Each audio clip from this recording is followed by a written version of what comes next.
What is important is you have agreement and alignment. What trait do you value most in your employees? What prompted you guys to ask these questions?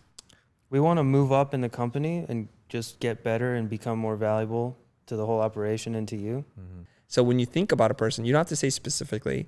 You can just think about one of those people that are in a leadership position, one that you see is getting a lot of responsibility, is seemingly in control and in charge. What are they doing?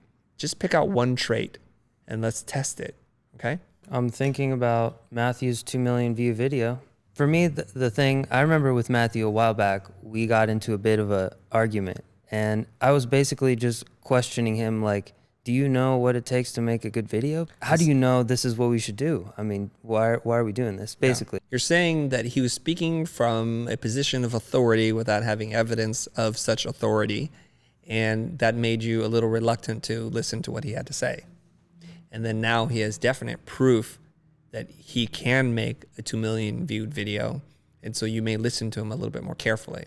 You're the kind of person who says, until I see evidence of something, I remain skeptical. So let's kind of look at really what he did. Is he's making a series of educated guesses, also based on learned knowledge from having produced so many videos for the future, also from speaking to the YouTube advisor that we have. And then he had an opportunity to try something on his own and make a video, and it worked. There's this approach, and we've talked about this before, which is, I think too many of us make assumptions about the way that things work, and we just go and it's like us stabbing things in the dark. Like sometimes we might get something and sometimes we get nothing. So he's done the research. He's looking at things. He's making an educated guess, right? And the more information you have, the more educated you become. The guesses become less random, and that's what he's doing. The people who seem to do well do their homework. They study before they make. They form their opinion from research and data versus feelings and anecdotes. So think about the people who have done well. Think about what it is that they've done, and to try to extract something from that. I don't know what it's called, but I mean, self-direction it seems one to be a trait. It seems to me a common thread between Min saying, Matthew, Ben, Greg, there's not a whole lot of time of you talking to them on what their next move should be. Right. They're kind of just going, and then they'll course correct if you tell them otherwise. But they're just kind of going at a steady pace, and they're crashing the walls or breaking things. And then if it's a success, we keep doing that. And if not, then you say, hey, you need to go a little bit to the right here. I'm not convinced, because I think, like I hear in the meetings, you guys say, okay, Greg and saying you guys are making the website better, right? That's like their task. And then, so they're not guessing, or they're not looking for something to do. That's their thing to do. This is great. This is a great question to follow up on so that we can get some clarity between this. So the difference is not so much that I want 1,000 people here to do things I don't want to do. That's not good. For example, somebody's like, I thought we should have more living things in the building. So I brought in all these planters and I'm growing a whole tropical forest in the back room. Well, yes, that's self-directed, but it's not in alignment with the goals of the company. What Ricky is talking about is that once a goal has become clear, they don't need a lot of instruction or hand-holding, that they can take it across the finish line.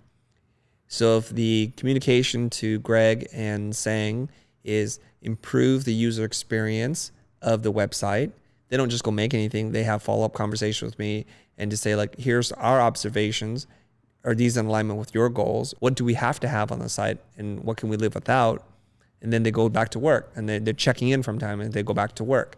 Well, think about this. When we talk about how to do work with clients and minimize the amount of revisions that they're going to ask us to do we just walk with the assignment and not even talk to the client?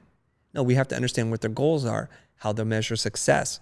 And then we want to have clear benchmarks, and then we want to leave them alone. Because at the end of the day, the only thing anybody ever cares about are the results. People are less concerned about how you did it. They're more concerned about that you got the result that they wanted.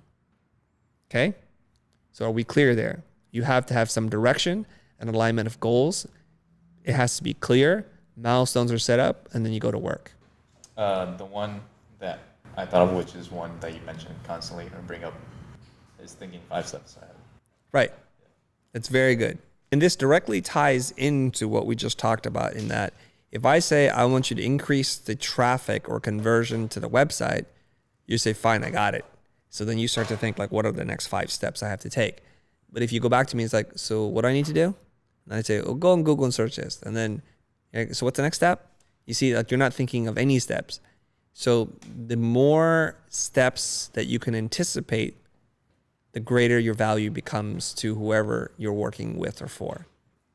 So if you have to be told literally like, now open the garbage can, release your hand over it and drop it in, and then close the garbage can, you have figured out 0 steps, right? But if you walk into the room and you know that the place needs to be clean and you just start to take care of everything, you've demonstrated initiative and you're anticipating the steps. And then you might go one step farther, which is to say, why is the place so messy all the time?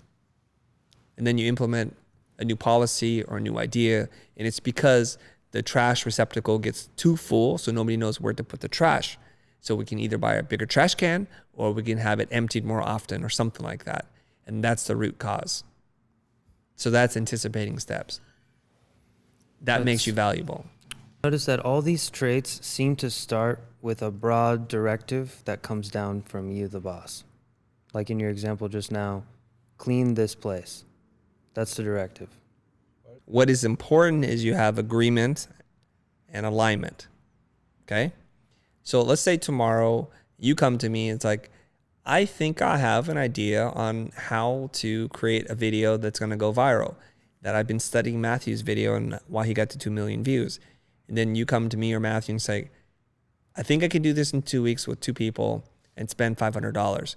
Is this something that would be valuable to the company? And then now we're going to get alignment and agreement. And we're going to say, yeah, that is in alignment with our goals.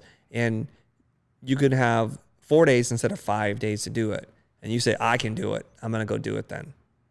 So you've observed something that we want. You tested it in front of the group. You've got agreement.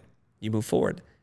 The way that we want to manage this company is not from a top down, where all the directives come from me, but a bottom up style management, which is the best ideas actually come from you guys. That is another trait. You need to be able to come up with these ideas that'll get to these big directives. If you can't come up with those, then you're just basically kind of where we're at, where we're just waiting for someone to throw us something where we can jump into. That is correct. They're really not 3 things. They might just be 1. What does self-directed mean? Taking initiative, thinking about what the problem is, and then reverse engineering the solution, and then proposing those ideas to get alignment and clarity. It's really the trait of leadership.